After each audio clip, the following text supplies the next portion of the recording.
بہت زیادہ پیار کرتے تھے نماز کے ساتھ۔ پھر اسی سیرت کو ائمہ نے اپنایا۔ استاد العلماء رحمۃ اللہ علیہ وہ فرمایا کرتے تھے کہ جو بندہ 17 رکعت نماز نہیں پڑھ سکتا وہ چوہے مار دوائی لے کے کھا کے مر جائے۔ تو یہاں جو پوچھا گیا کون سی چیز کی وجہ سے آپ جہنم کی آگ میں جل رہے ہیں، تو سب نے کہا قالو، کون؟ مجرمین، لم نقو من المصلین، ہم کیا ہے نماز نہیں پڑھتے تھے، نمازیوں میں سے نہیں تھے، ہم بے نماز تھے، نماز سے ہمارا واسطہ نہیں تھا، ہم نماز کے قریب ہی نہیں جاتے تھے۔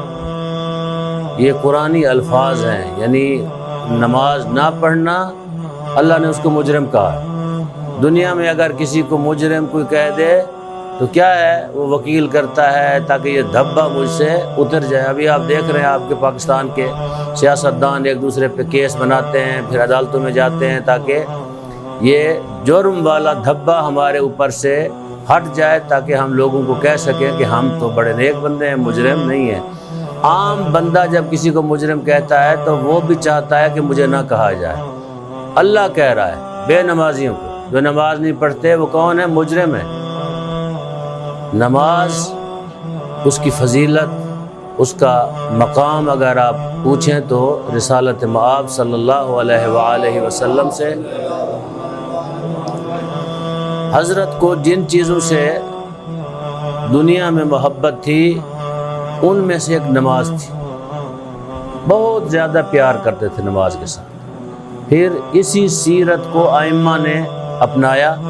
پھر اس کے بعد یہ سیرت عظیمہ چلتی ہوئی بزرگان دین کے پاس رہی، یہ والی سیرت، اور اس کو مراجع نے، مجتہدین نے، علماء نے، بزرگان نے، فقہا نے، اولیاء خدا نے اس کو جو ہے اپنایا۔ اور اولیاء اللہ وہ ہوتے ہیں جو کم از کم 51 رکعت نماز پڑھتے ہیں، ہم 17 بھی نہیں پڑھ سکتے۔ استاد العلماء رحمۃ اللہ علیہ وہ فرمایا کرتے تھے کہ جو بندہ 17 رکعت نماز نہیں پڑھ سکتا وہ چوہے مار دوائی لے کے کھا کے مر جائے، اس کا زندہ رہنا جو ہے اس کا حق نہیں بنتا وہ زندہ رہے، وہ 17 رکعت نہیں پڑھتا، اللہ کے ہاں جا کے اللہ کا شکریہ ادا نہیں کرتا۔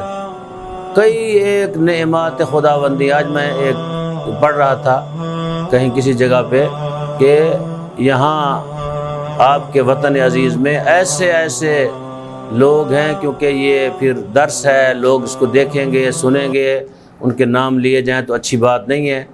ایسے ایسے لوگ ہیں جن کی جائیداد، جن کا پیسہ، جن کے مال آپ شمار ہی نہیں کر سکتے، شاید ان کو بھی نہیں پتا کہ ہم کتنے بڑے امیر ہیں، جن کے اپنے ذاتی جہاز ہیں، لیکن اللہ تعالیٰ نے ان سے بہت ساری نعمات کو چھین دیا۔ وہ خود سے جہاز میں بیٹھ نہیں سکتے، اپنے ہاتھ سے کھا نہیں سکتے۔ کیا وجہ ہے؟ یعنی یہ ساری چیزیں، اس کی وجہ کیا ہے؟